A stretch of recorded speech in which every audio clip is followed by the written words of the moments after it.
Saja saya langsung ke Ibu Trini tentang bagaimana melihat tentang peluang potensi alur yang sangat bagus dan sangat banyak ini untuk mengajak orang-orang datang ke alur, dan pengalamannya bagaimana sih dengan tamu-tamu yang sudah ke alur. Silakan Bu. Agak dekat. Ini alur Agak dekat. selama ini alur terkenal dengan wisata bawah laut, diving dan mancing. Di Jakarta kalau dibilang dari mana, dari alur, wah itu mancingnya bagus, wah itu divingnya bagus. Wow. Tapi jarang yang bilang, wah itu budaya kearifan lokalnya itu bagus ya. Itu masih belum banyak yang tahu. Mereka belum tahu bahwa Lego-Lego itu punya value, makna yang sangat dalam kesetaraan, kerjasama. Seperti itu, kearifan lokal seperti itu belum banyak yang tahu.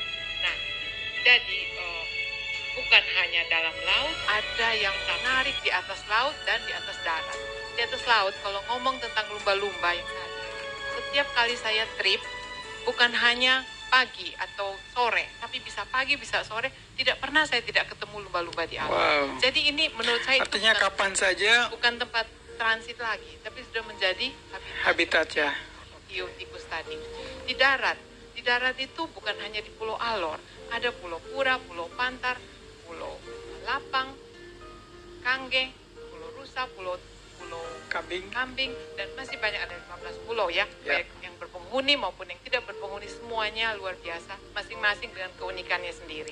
Saya ke Pulau Lapang yang tadinya dulu ya tidak ada penghuni, sekarang banyak penghuni, tapi di lantai, di tanah itu semua ditutupi dengan kerang. Kalau Pak Haris sudah pernah ke sana, itu ditutupi dengan kerang. Jangan di tempat lain kita susah temukan seperti hal itu. Jadi bagaimana kita pelaku wisata melihat bahwa banyak yang harus dipromosikan. Sementara bapak-bapak melakukan diving atau mancing, ibu-ibu dan anak-anak boleh menikmati Pulau Lapang, Pulau Kangge, Pulau Pura, Ternate dengan tenunnya, Pulau Alor, ada dugong, dan banyak sekali. Dan bagaimana mensinergikan wisata ini. Jadi bukan hanya dimiliki para bapak-bapak, ibu-ibu bisa shopping juga, anak-anak bisa main di pantai. Ya. Nah, untuk pelaku usaha mungkin saya persingkat lebih cepat. Kita memang tidak dapat berjalan sendiri. Harus ada dukungan dari pemerintah seperti yang tadi Bapak Matoro bilang ya, pemerintah mengatur. Itu sangat bagus karena bagaimana laut ini dijaga agar tidak rusak.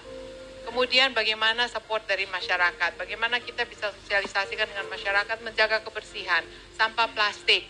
Kalau dibilang harus lestarikan dari treasure shark tikus ya, bukan hanya itu. Kalau dari WWF kan koral diteliti setiap 3 tahun, dilihat warnanya dan sebagainya. Saya juga kepengen kalau boleh ada yang datang untuk menjaga kura-kura. Karena kura-kura itu juga udah terancam punah. Dari berapa jenis, mungkin dari 7 jenis, mungkin yang hidup sekarang tinggal beberapa saja. Dan karena kura-kura ini di alur nih, saya ingat dulu tuh banyak sekali telur-telurnya ya di mana-mana. Kura-kura kalau dia bertelur di satu pantai dan dia pergi sudah ke laut, dia membutuhkan kalau mau bertelur lagi dia harus kembali ke tempat yang sama.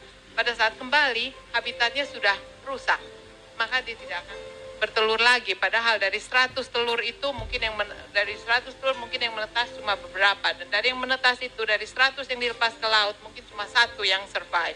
Dari 1 yang survive ini kalau ditangkap sama jaring maka habislah. Jadi saya kira itu aja yang dari pelaku wisata.